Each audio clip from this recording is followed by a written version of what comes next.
Hello, I am doctor ജിഗിഷ, ഗുരുക്കൽസ് ആയുർവേദ ഹോസ്പിറ്റലിലെ consultant ഫിസിഷ്യനാണ്.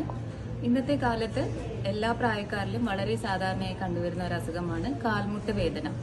നമ്മുടെ ഓരോ ചുവടുവെപ്പിലും ശരീരഭാരം താങ്ങി നിർത്തുന്നതിൽ പ്രധാന പങ്ക് വഹിക്കുന്ന ഒരു ഭാഗമാണ് കാൽമുട്ട്.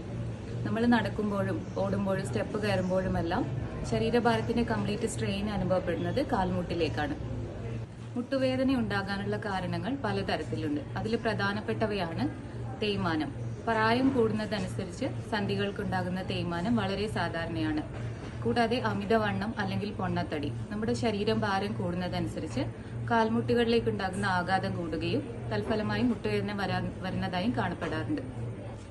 സ്പോർട്സ് ഇഞ്ചുറീസ്, അതായത് ACL ടിയർ, മെനിസ്കൽ ടിയർ പോലെയുള്ള സ്പോർട്സ് ഇഞ്ചുറീസും മുട്ടുവേദനയ്ക്ക് കാരണമാകാറുണ്ട്.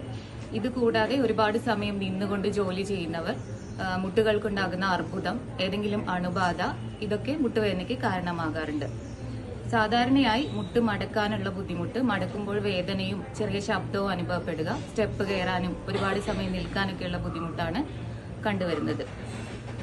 പ്രായമാകുമ്പോൾ സ്ത്രീകളിലും പുരുഷന്മാരിലും മുട്ടുവേദന കാണാറുണ്ടെങ്കിലും താരതമ്യേന സ്ത്രീകളിൽ കൂടുതലായി കണ്ടുവരാറുണ്ട്. ഇതിന്റെ കാരണം ആർത്തവ വിരാമത്തോടുകൂടി ഉണ്ടാകുന്ന സ്ത്രീകളിലെ ഹോർമോണൽ ഇംബാലൻസും തൽഫലമായി ഉണ്ടാകുന്ന അസ്ഥിക്ഷയവുമാണ്.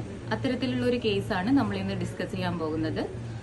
ഈ കേസിൽ നമ്മൾ ആദ്യം അസ്ഥി ക്രമീകരണ ചികിത്സ പ്ലസ് ബാൻഡേജിംഗ് ആണ് ചെയ്തത്. ശേഷം 14 ദിവസം തടവി കിഴിവെച്ചിട്ടുണ്ട്. ഇനി നമുക്ക് രോഗിക്ക് പറയാനുള്ളത് കേൾക്കാം. എൻ്റെ പേര് ഉഷാകുമാരി. ഞാൻ പാലക്കാട് ജില്ലയിൽ നിന്ന് വരികയാണ്. എനിക്ക് 2 കാൽമുട്ടും വേദനയായിരുന്നു. 10 വർഷമായി. ഞാൻ വീണതിൽ വന്ന ഇതായിരുന്നു. ഇതുവരെ മാറിയില്ല. ഡോക്ടർമാരെയൊക്കെ കാണിച്ച് മരുന്ന് കഴിച്ചിട്ടും ഭേദമായില്ല. 10 വർഷത്തിന് ശേഷം ഞാനിപ്പോൾ ഗുരുക്കൽസിൽ വന്നു.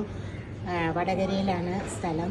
അവിടെ വന്നപ്പോൾ ഒഴിച്ചിലും ഇതൊക്കെ കഴിഞ്ഞ് 14 ദിവസം ട്രീറ്റ്മെൻറ്റ് ഉണ്ടായിരുന്നു. അതെനിക്കിപ്പോൾ നല്ലോണം ഭേദമായി.